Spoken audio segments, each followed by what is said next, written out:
Las administraciones quieren poner a prueba la madurez de los ciudadanos estas Navidades, aunque habrá que ver después si esta confianza trae consecuencias sanitarias. Vivimos en una contradicción constante. A nuestros políticos les preocupa la movilidad, pero nos van a permitir movernos por toda España durante 15 días. Abren y cierran terrazas un día sí y otro no. Antes lo primordial era la salud, ahora lo emocional y poder estar con nuestros familiares en fechas tan señaladas. Hasta los expertos critican que los políticos pretendan ser técnicos.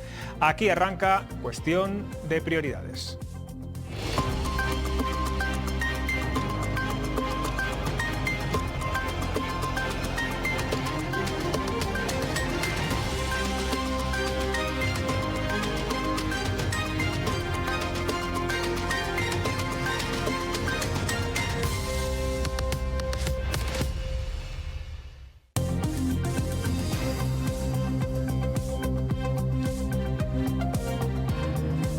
¿Qué tal? Buenas noches. Nadie entiende nada y la confusión sobre lo que tenemos que hacer y hasta dónde nos podemos mover es generalizada. El acuerdo alcanzado por el Gobierno y las comunidades para estas Navidades rompe con las restricciones impuestas hasta ahora en Castilla y León y enfada a los propios expertos de la comunidad. Todo recae en la responsabilidad individual porque nadie se atreve a robarnos la Navidad. Hablaremos con nuestros tertulianos de todo esto. Hoy tenemos la mesa de expolíticos y después tendremos como entrevistado al recién elegido fiscal superior de Castilla y León, Santiago Mena.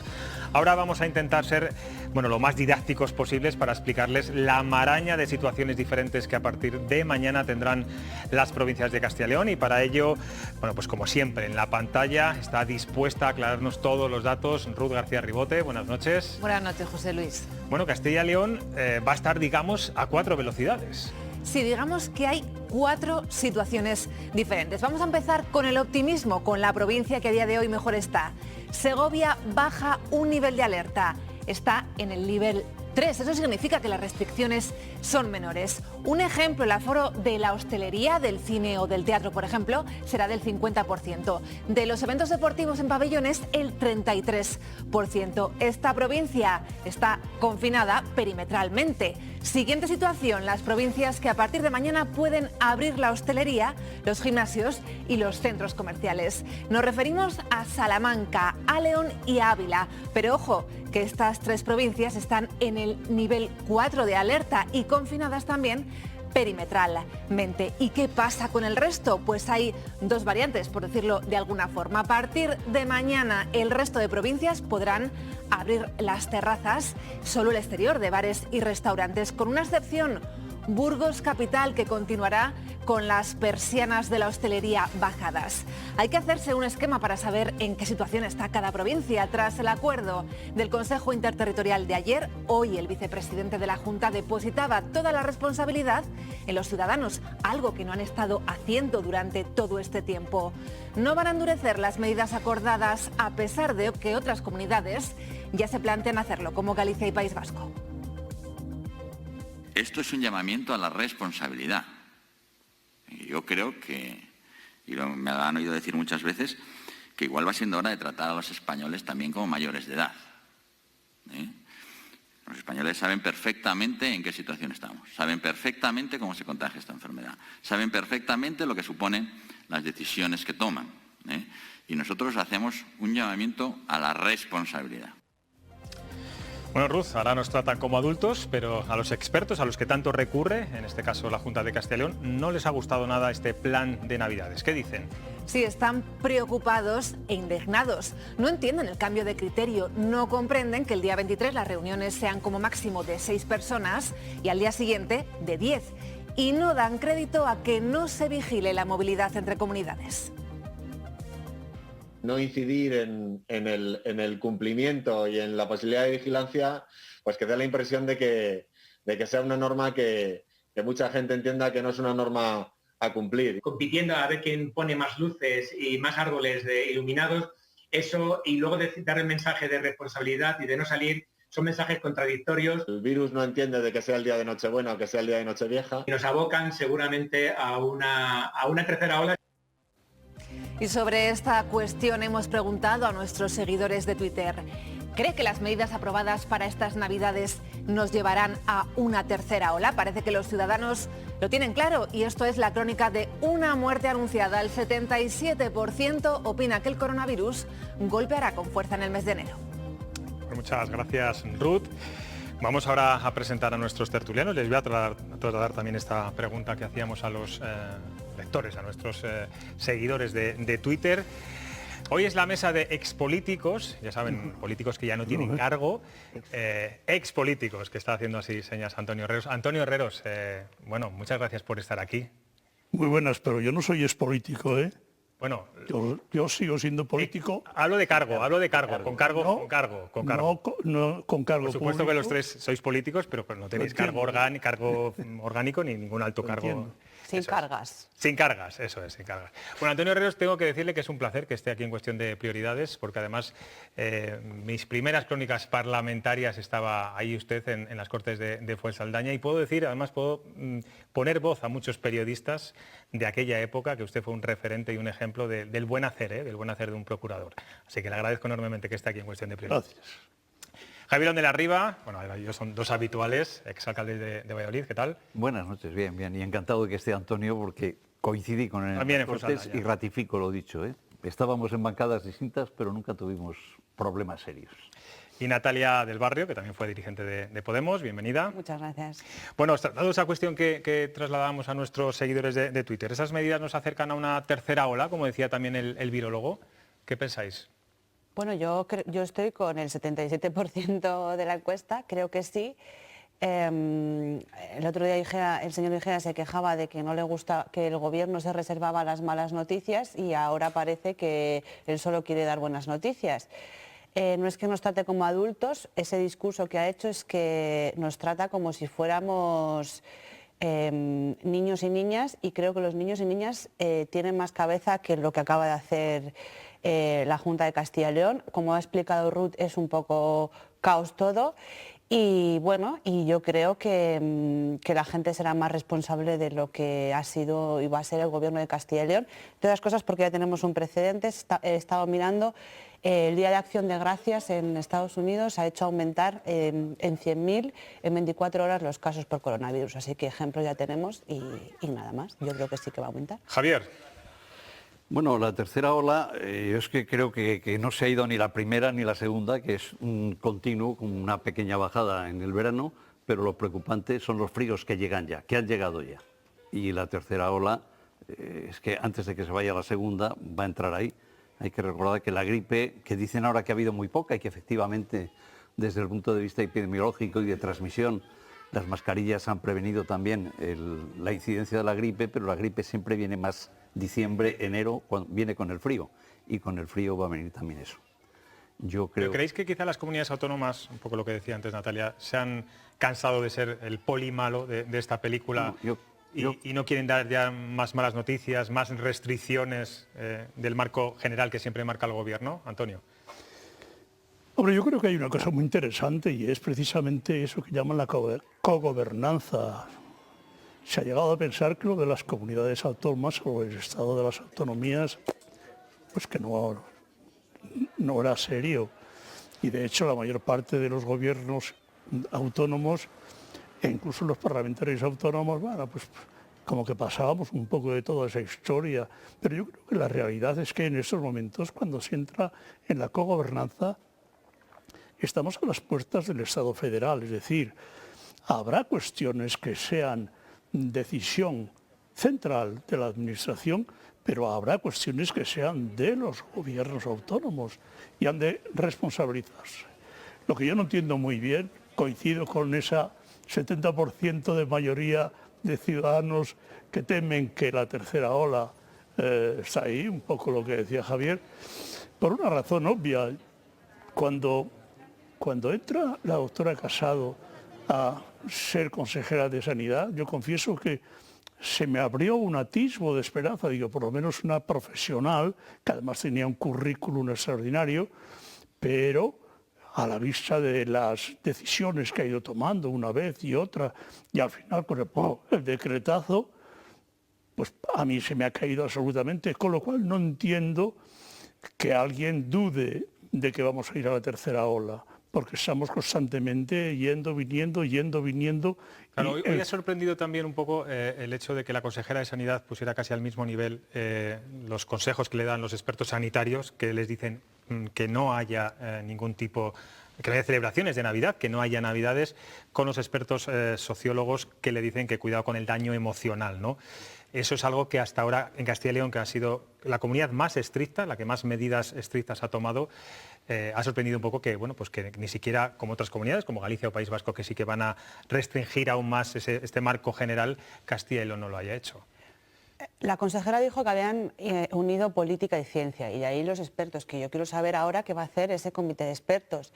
Y yo creo que las tres cosas son compatibles. O sea, quiero decir, las restricciones, medidas con el daño emocional, que el daño emocional ahora, se preocupan ahora del daño emocional, cuando, por ejemplo, ha habido dos colectivos que han tenido un daño emocional durante estos meses, que han sido los mayores y los menores, terrible, y se preocupan ahora del daño emocional. No, yo creo que todo es compatible, lo que pasa que es que yo entiendo, entiendo, pero no lo comparto, que no quieren dar malas noticias y entonces pues hacen ese tipo de respuestas. Y esta no es la primera vez que apelan a responsabilidad individual ni que echan la culpa a los ciudadanos, porque la consejera en varias ruedas de prensa ha echado culpa de contagios a la ciudadanía de Castilla y León. Bueno, como sabéis, nos podremos mover entre el 23 y el 6 de enero si es para ver a nuestros familiares y allegados, un término que ha generado confusión. ¿Qué es un allegado? ¿Un amigo, un novio, un vecino? Hoy lo ha intentado explicar el ministro Illa, aunque no sé si lo ha aclarado algo. Porque tenemos que encontrarnos, pues, un hijo que está estudiando en una comunidad autónoma, pues, que quiera reunirse con sus padres, o una persona que sin tener una relación familiar clásica con otra persona, pues tenga una vinculación sentimental muy determinada, ¿no? Eso es lo que hemos querido decir, lo que todo el mundo sabe que ocurre en Navidades. Pero no es momento ni de irse de vacaciones, ni de irse un grupo de amigos a pasar unos días en otra zona de España. ¿Qué es un allegado? Bueno, yo me he ido al diccionario de la RAE a ver lo que dice que no es un allegado y nada tiene que ver con el novio. Es una persona próxima a, y hace varias especificaciones, que puede ser un pariente, que puede ser un amigo de toda la vida, que puede ser un socio, pero es una próximo a. Eso es lo que quiere decir allegado en ese sentido. Y respecto a las decisiones, hacía referencia Antonio que si estábamos en un Estado cuasi federal, en España hay autonomías que tienen más competencias que muchos de los Länder alemanes. O sea, que en ese sentido lo tenemos superado. Lo que es demencial, lo que es absolutamente incomprensible, es que desde el mes de marzo no se ha modificado la legislación sanitaria para nada. Y tenía que haberse adecuado la legislación sanitaria porque la Ley General de Salud lo que dice es que en caso de pandemia la responsabilidad es del Gobierno de España. Y efectivamente hay un tira y afloja entre el Gobierno de España y las comunidades autónomas, que si tú, que si yo, que si esto es bueno lo digo yo, si esto es malo lo dices tú, y lo que había que haber hecho es modificar, que tiempo ha habido. Se ha hecho la ley de educación, se han aprobado los presupuestos, pero para el tema sanitario parece que no han tenido tiempo los legisladores ni el Gobierno haber modificado, haber adecuado la legislación sanitaria a la situación que estamos viviendo, y ahora no estaríamos peleando si son galgos y son podencos, y mientras decimos si galgos y podencos, el virus sigue campando. Bueno, tenemos a nuestro entrevistado, ya nos está esperando desde Burgos, está allí en los estudios de la 8 en Burgos, él es el nuevo fiscal superior de Castilla y León, Santiago Mena, que tomó posesión hace una semana en Burgos, en sustitución de Lourdes Rodríguez, ahora nueva fiscal del Tribunal Supremo. Buenas noches, señor Mena. Muy buenas noches. Bueno, hablábamos aquí en la tertulia de la pandemia, algo que también le toca de lleno a la Fiscalía. Tras el primer golpe del coronavirus, con tantas muertes en residencias de ancianos, muchas familias recurrieron a la Fiscalía. Sin embargo, estamos viendo que la mayoría de las denuncias o diligencias se están archivando. ¿A qué se debe que no tenga recorrido judicial? Yo no sé si es un error ir por la vía penal en este caso. Buenas noches, no, cada ciudadano puede y debe acudir a los organismos que considere oportunos en busca de satisfacción de sus derechos, el reconocimiento de sus derechos. En este caso, no han progresado la mayoría de las denuncias por la vía penal, porque desde el punto de vista penal, que es el que nos ocupa a los fiscales o al ámbito judicial, pero en este caso a los fiscales, es muy difícil obtener los elementos necesarios para llevar adelante este tipo de investigaciones. Por lo tanto, yo reconozco que ha habido un poco de insatisfacción por parte de los ciudadanos porque en general se pensaba, o la ciudadanía pensaba, que con acudir a la Fiscalía prácticamente el problema de las residencias o de las consecuencias nefastas que han sufrido muchas personas en las residencias en estos últimos meses se iba a solucionar. Y nosotros damos una respuesta ajustada a la legalidad que procede en cada momento, en este caso la penal. Y desde el punto de vista penal, digo, es prácticamente imposible hasta ahora, como norma general, seguir adelante. Esto no quiere decir que, estudiado caso a caso, como hacemos siempre, en alguna de ellas pudiera detectarse o descubrirse una irresponsabilidad de alguien, en cuyo caso seguiríamos adelante. Pero no es fácil y sigue sin ser fácil. Por lo tanto, no desanimo a la que la gente acuda a reclamar sus derechos en cualquiera de las instancias, pero la progresión desde el punto de vista penal es muy difícil. Por cierto, cambiando de asunto, finalmente se decretó ayer la prisión sin fianza para el detenido por apuñalar con un destornillador a la juez de Santa María la Real de Nieva, en la provincia de Segovia. La magistrada se encuentra estable en el hospital de Segovia, estaba en la UCI, pero ayer el presidente del Tribunal Superior de Justicia de Castilla y León criticaba al Ministerio de Justicia por la falta de seguridad en los juzgados de la comunidad y que ya habían advertido, además decía, que sucesos como este podían pasar. ¿Comparte usted esas palabras? Claro, en Castilla y León no voy a extenderme lo que tenemos entre todos los ciudadanos de Castilla y León, la extensión grande del territorio, la despoblación, etcétera. Las instituciones que están dispersas a lo largo de todo el territorio, pues por falta de medios, como es en este caso el ámbito judicial, pues está a veces incompleta desde el punto de vista de, en este caso, medios personales. Naturalmente que comparto esta opinión porque es un hecho clarísimo y palmario, es decir, hablando de los juzgados, también en los de las grandes ciudades o de las ciudades más grandes de la comunidad, pero sobre todo en las de los pueblos más pequeños, pues no hay ningún mecanismo de seguridad y estas incidencias pueden ocurrir. Desgraciadamente en los últimos tiempos no han ocurrido hasta hace un par de días con el resultado que todos conocemos. Por supuesto que comparto esta opinión. Es más, y reclamo también pues en este momento, y como hacía el presidente ayer, al Ministerio para en fin, dotar de medios suficientes para evitar estas incidencias que han ocurrido y que esperemos que no van a ocurrir. Señor Mena, estoy rodeado aquí de tres políticos o expolíticos y le quería preguntar, cada vez son más las denuncias políticas o contrapolíticos que llegan a las fiscalías y ya es parte, a veces, de la estrategia de muchos partidos. Yo no sé qué posición ocupa Castilla y León en este ranking. Pero ahora mismo no me es el ranking, porque habría que poner, no lo sé si porcentualmente con arreglo a la población estamos más o menos que otras comunidades. Quizá numéricamente hablando no, porque la población es menor. Tampoco sería un indicador absoluto el número de población, porque eso dependería de las corruptelas que podría haber. Es habitual, desde el punto de vista de la opinión pública, la opinión sobre que la politización de la justicia, etcétera. Bueno, para eso también estamos, es decir, para intentar detectar cuándo se intenta manipular al contrario o a una institución como podría ser la Administración de Justicia. Si detectamos que se intenta manipular, pues habrá que denunciarlo. Por lo tanto, adelantarnos no podemos, solo podemos actuar a posteriori. Si un grupo político, un político o cualquier ciudadano utiliza las instituciones de forma fraudulenta o con interés de perjudicar a otro, pues para eso tenemos que estar e intentar detectarlo y descubrirlo. ¿Y qué le parece la guerra entre partidos políticos existente en estos momentos sobre la renovación del Consejo General del Poder Judicial? ¿Todo esto daña la imagen de la independencia de los jueces en España? Claro, es una cuestión política. Entonces, como cuestión política, en fin, como que no me voy a poder, pronunciar en este momento.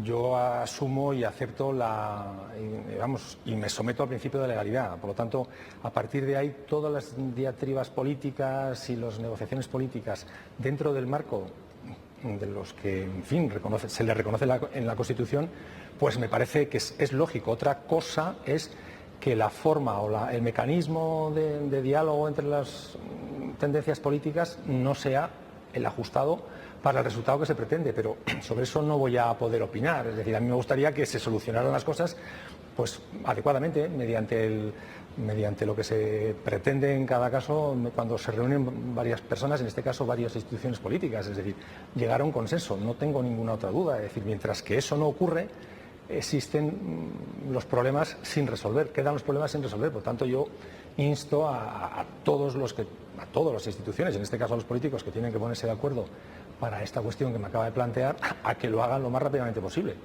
Porque llegará un momento en que los jueces sean elegidos por los jueces, como ansían también muchos compañeros suyos. Esto son, quiero decir, opiniones o formas de ver en este caso, hablando del gobierno de los jueces, en fin, que es el gobierno de los jueces, no el de los fiscales, pero bueno, en cualquier caso me compete, por supuesto, porque me afecta como miembro del Ministerio Fiscal. Constitucionalmente hay unos parámetros que hay que respetar. El desarrollo constitucional a través de las leyes orgánicas, en este caso la ley orgánica del Poder Judicial, pues establece unos parámetros. Esos parámetros que están así deben cumplirse, salvo que, como todo, pueda cambiarse mediante el consenso legislativo. Principalmente por el consenso legislativo y si no por las mayorías legislativas que el ciudadano determine. Conclusión, que la tendencia vaya hacia eso que me plantea sobre la elección de los miembros del Consejo a través de elecciones directas por parte de los jueces o a través de la representación parlamentaria, pues no lo sé, será lo que tenga que decir el legislador, y el legislador son los partidos políticos que están y los ciudadanos que están representados en el Congreso, no tengo ninguna duda. Es decir, ¿por cuál me voy a inclinar yo? Vuelvo a repetir, al principio de legalidad y el que hayan llegado los políticos de turno al consenso y al acuerdo correspondiente para que se plasme en una ley. ¿Y con las mayorías que hay hasta ahora o con esas minorías que se quieren cambiar o esas mayorías que se quieren cambiar? Perdón, con las mayorías que hay ahora, las que hay son las que hay, es decir, el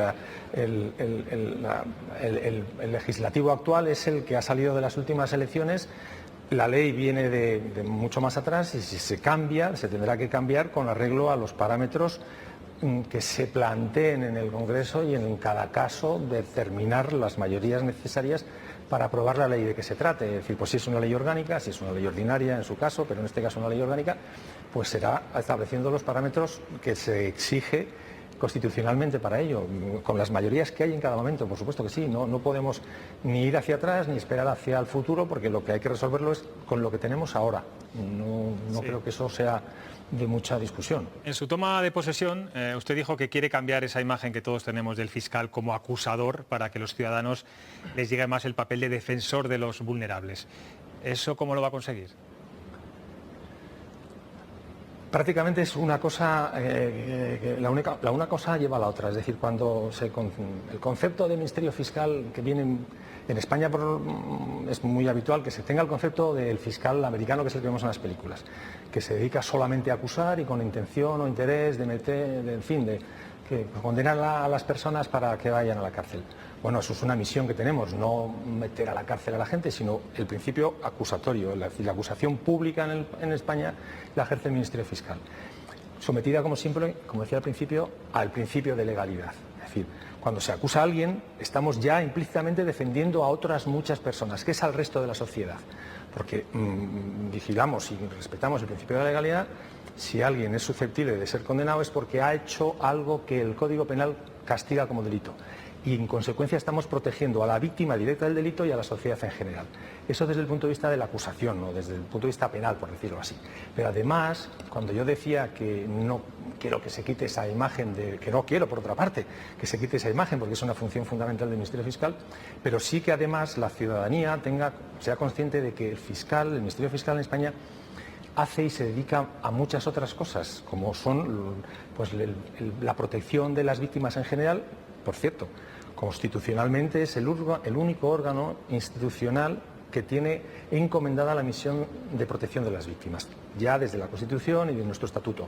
Por lo tanto, protección a las víctimas en general, y ahí entran todas las personas más desprotegidas, por supuesto que sí, los menores, los discapaces, en este caso, como ha ocurrido en estos momentos últimos, mayores desprotegidos, etc. En ese sentido, que se sepa que no solo nos dedicamos a formular acusaciones cuando hay que hacerlo, sino que muchos de los medios materiales y personales de la Fiscalía se dedican a estas otras labores que son, desde mi punto de vista, tan importantes o más, porque afectan a más personas que lo que es simplemente el ejercicio de la acusación. Tenemos muy poco tiempo ya, no sé si los tertulianos queréis formularle alguna pregunta. Si podemos. Natalia, sí, por supuesto. Hola, buenas noches. Quería preguntarle si ahora está recibiendo denuncias acerca de personas que no, de fallecimientos de personas no relacionadas con el COVID, de negligencias médicas o de tratamientos que no se han podido dar por la situación en la que se encuentra la sanidad en Castilla y León. Sí, efectivamente.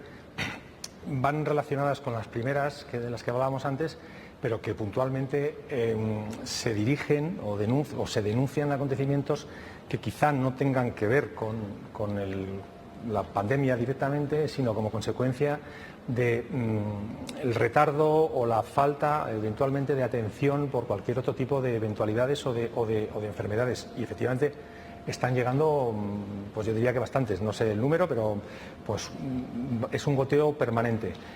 Hoy por hoy las que han llegado y las que hemos podido dar respuesta, tampoco, desde el punto de vista penal, repito, ha habido opciones de conseguir determinar que hay una responsabilidad penal, porque en esas cuestiones el Ministerio Fiscal valora solo actuaciones penales.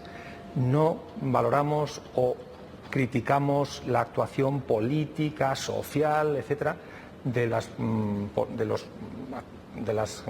administraciones públicas de cada momento, no, simplemente la valoración penal.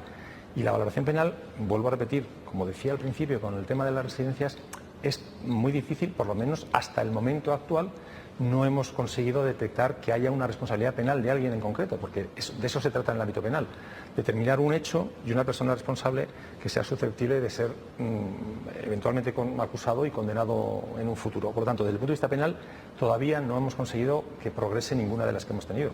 Antonio Herreros también le quiere formular una pregunta, una cuestión. Sí, yo creo que es fácil entender que individualmente es muy difícil abordar la cuestión. Lo que para mí es algo que pregunto. ¿No es posible entender que haya necesidad de hacer una investigación fiscal cuando hay un número tan importante de residencias afectadas y una gran cantidad de víctimas? Eso por una parte. Por otra parte, aprovechando la circunstancia, ¿no cree realmente que los titulares del Consejo General del Poder Judicial están haciendo un papelón muy deteriorante de la propia judicatura? Santiago, le voy a pedir un poquito de brevedad. Sé que son dos preguntas, pero vamos a intentarlo. Sí, brevedad. En fin, sobre la primera no me voy a poner muy técnico, pero está prohibida, proscrita, es la palabra que utiliza el Tribunal Constitucional para hacer investigaciones generales. Es decir, tal como ha dicho el tertuliano, es prácticamente imposible y está hasta prohibido, como digo, hacer ese tipo de investigaciones porque no hay una posibilidad de que el Ministerio Fiscal o cualquier otra institución judicial investigue al albur. Es decir, sin ningún dato concreto habría que ir, como está ocurriendo, casos concretos, personas concretas, etcétera, etcétera, etcétera. Y segundo, respecto del ámbito del papelón, pues efectivamente yo desde luego no lo voy a decir ni voy a calificar la situación. Es decir, los partidos políticos y quien tenga que gestionar esta cuestión lo tendrá que hacer en plazo con los requisitos que establece la ley, y si no lo hace, pues serán ellos o los grupos que lo hagan o lo dejen de hacer los que tengan que responder. No tengo yo que decir nada, yo me limito a ser notario de la realidad, nada más en este caso. Santiago Mena, entendemos su prudencia como fiscal superior de Castilla y León que es, y le deseo pues mucha suerte en esta nueva etapa y gracias por atender a Cuestión de Prioridades. Pues muchas gracias a ustedes y mucha salud para todos. Gracias. Bueno, nos vamos a publicidad y a la vuelta seguimos con nuestra tertulia, así que quédense ahí, no se vayan.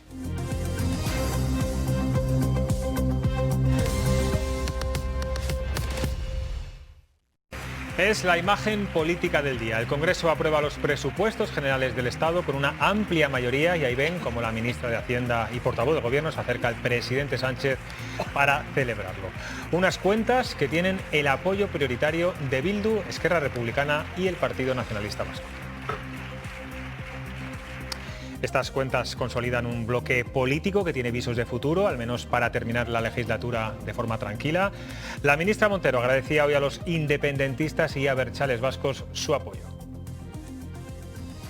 El apoyo con el que ha contado este presupuesto en términos del número de formaciones políticas, 11 que lo han apoyado, es el más importante de toda la historia de España. Son los presupuestos que demuestran la mentira de Pedro Sánchez. Los ha pactado con todos aquellos con los que dijo que no tendría ningún tipo de acuerdo. Por cierto, decía ayer el ministro Grande Marlaska en Onda Cero que ayudaría a Bildu que Otegi dejara de ser el portavoz y el líder del partido, algo que ha rechazado hoy de plano Pablo Iglesias. ¿Es coherente pactar con un partido con el que el líder máximo no quieres que esté? Javier. Bueno, es muy difícil. Todo lo que hace el presidente Sánchez, que yo estoy de acuerdo con lo que decía Cucamacao Marra, estos son los presupuestos de la mentira. Son los presupuestos que, aprovechándose de esa suavidad que ha tenido Bruselas, de decir el techo de gasto tal, el déficit vamos a permitir que la deuda por el otro lado, pero es un presupuesto que ya de partida sale con un déficit absolutamente tremendo. El presupuesto de ingresos y el presupuesto de gastos tiene ya de partida un desfase de 65.000 millones en contra.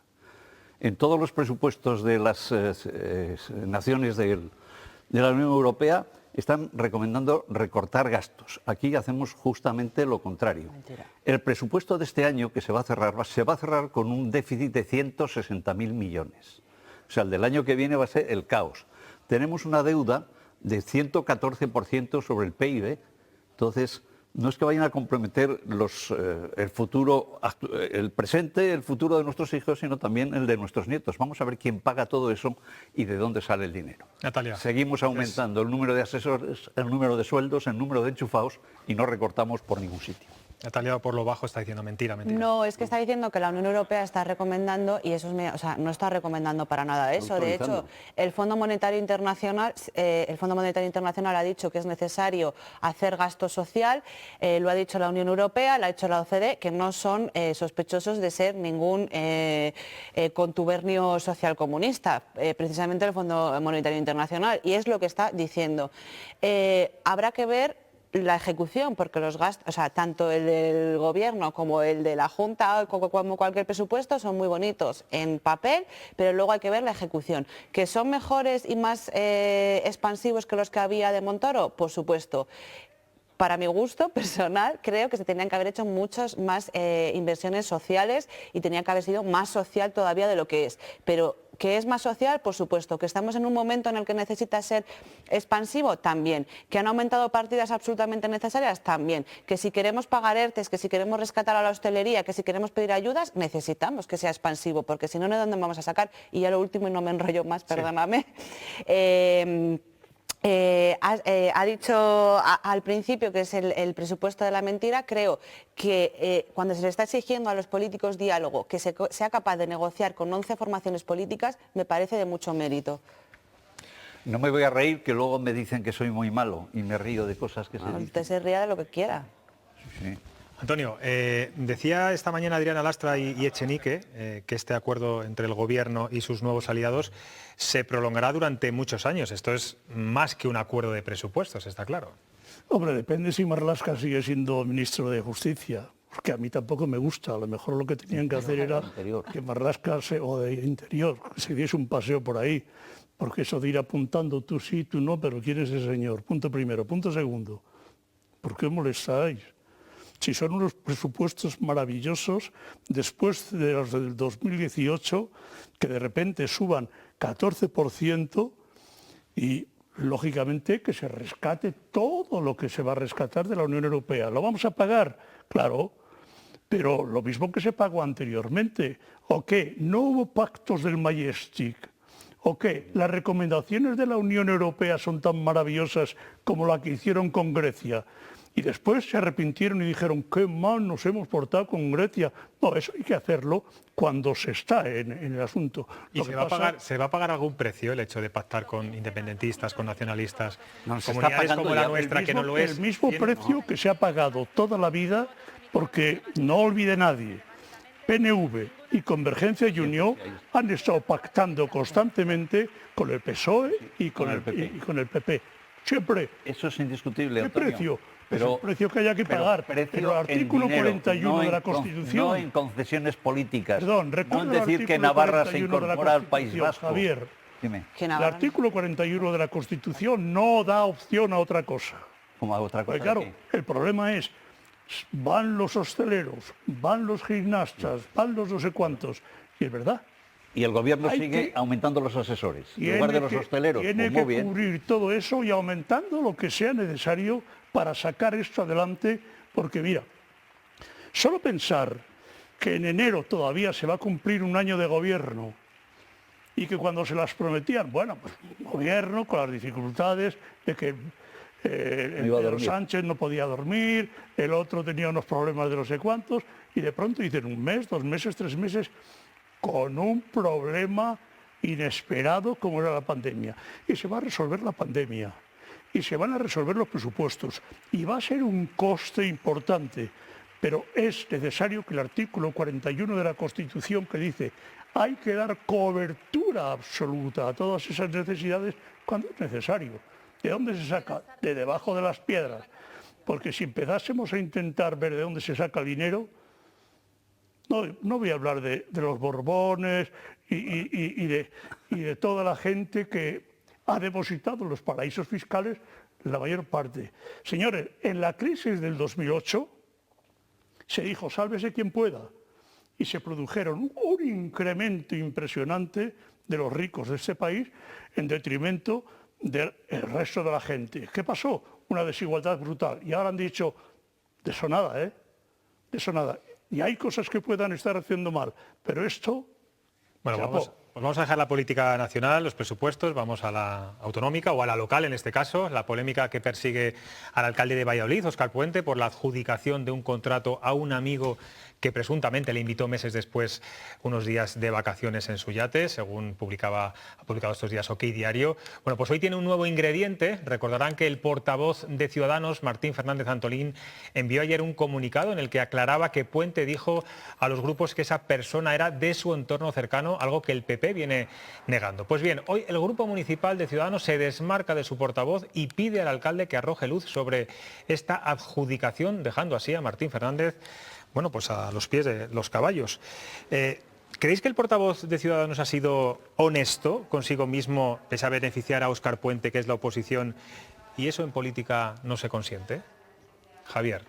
Hombre, yo conozco personalmente a Martín de su época de rector de la Universidad de Valladolid, de la privada, y me parece que es un hombre serio. Yo creo que ha aterrizado en la política, nadie se lo explica de los que le conocíamos, y bueno, hace unas intervenciones muy académicas en los plenos, pero poco políticas. Yo creo que él lo ha dicho con la mejor intención y entonces le han salido O sea, que en política no se puede decir la verdad, Javier, a veces. Sí, se puede decir. Algún precio. Eso es. Algún precio que yo podría hablar largo y tendido, pero no pasa nada. Lo que hay que hacer es ser coherente. Y yo, por coherencia, en el tema personal del viaje de Óscar Puente con su hija en el yate, no voy a intervenir.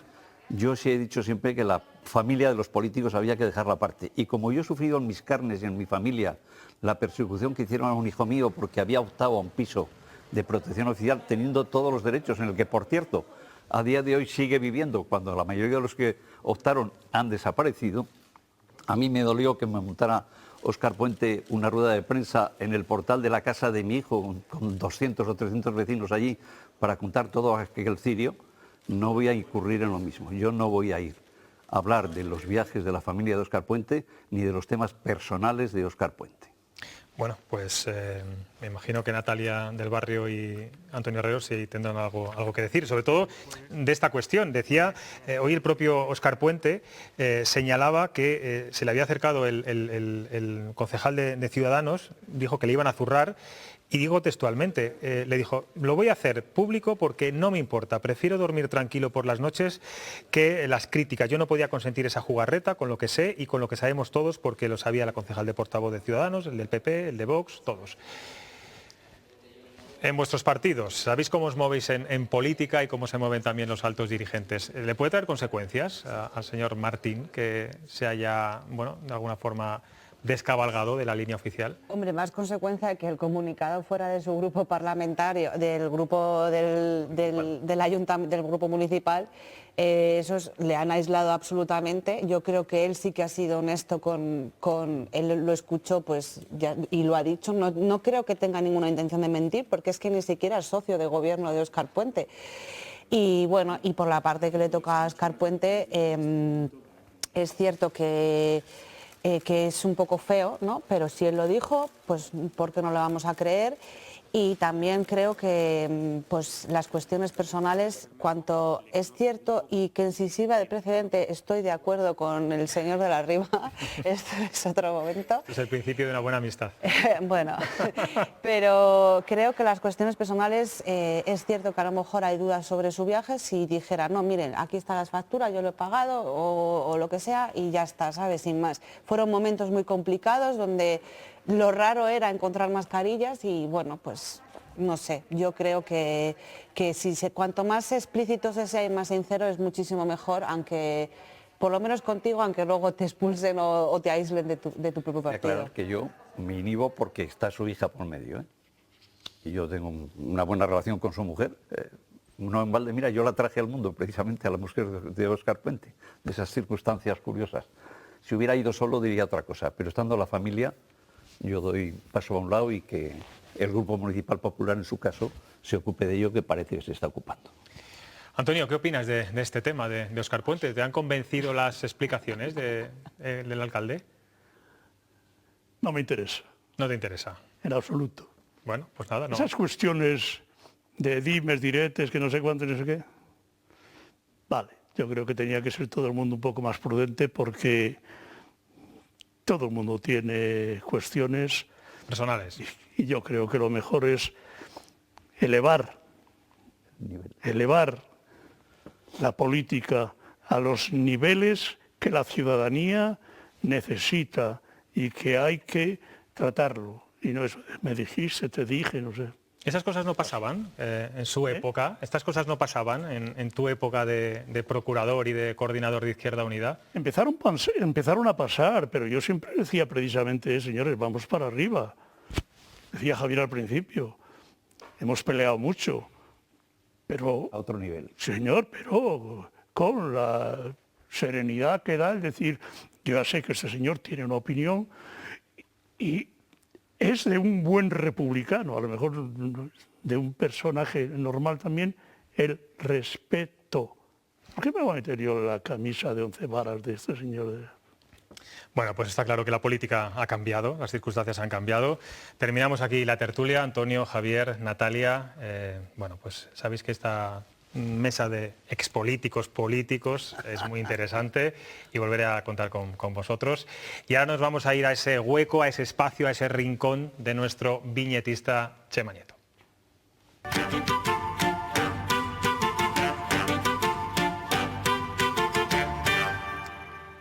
Buenas noches, Chema. ¿Has dibujado por fin la viñeta? Estoy en ello, José Luis, y esta semana lo que me llama la atención de la actualidad regional es que se habla de dos cosas muy diferentes, la fauna silvestre y el paro. Por una parte tenemos la muerte accidental de una osa en Cervera durante una cacería de jabalí y la iniciativa en las Cortes de defensa de la caza del lobo, defendida enérgicamente por el procurador popular Óscar Reguera. Esa iniciativa fue aprobada a pesar de la abstención del PSOE y la oposición de Podemos. Y mientras nos distraemos con las cosas de osos y lobos, Castilla y León ha registrado en noviembre 163.687 parados, 22.000 más que en el mismo mes del año pasado. Y encima hemos sabido que no se han tramitado ni el 40% de las solicitudes de ingreso mínimo vital en la región. El ingreso mínimo vital, que recordemos será la iniciativa social emblemática del Gobierno central. Pero el Gobierno regional tampoco está para sacar pecho. El 75% de los solicitantes de ayudas de la Junta a los ERTE de hostelería y comercio se han quedado sin dinero al haberse acabado los 6 millones que había para este fin. Lo más chocante es que, según el Bocil, el dinero se agotó el 4 de agosto a las 13 horas, 47 minutos y 50 segundos. Hombre, tanta exactitud parece recochineo. Es paradójico que para hablar de dramas humanos, como la pandemia o el paro, nos escondamos todo el rato en cifras, porcentajes, fechas y hasta minutos y segundos, mientras que para referirnos a la fauna silvestre hablemos de un drama de un oso concreto. Hombre, pues podías hacer con eso la viñeta. No me va a dar tiempo, lo reconozco. Qué baguete eres. Otra semana más sin dibujarnos nada y encima tiras de puente. Para disfrutar del puente, nada como alquilar un barco, José Luis. Pero no un yate, una nao como la que se ve en mi ventana, que cuando los castellanos y leoneses embarcamos, debe ser para descubrir América o para perseguir turcos en Lepanto. Para lo demás, mejor quedarse en tierra. En esta tierra nuestra en la que las horas, los años y hasta los siglos se pasan volando. Pero hay instantes que parecen eternos. Pues sí, Chema, mejor quédate en tierra, que además ya sabes que estamos perimetrados y no podemos salir de momento de la comunidad. Y lo mismo le digo a ustedes, cuidado con este macropuente que ya tenemos encima, que el virus no sabe de fiestas. Nos vemos ya el próximo miércoles. Disfruten.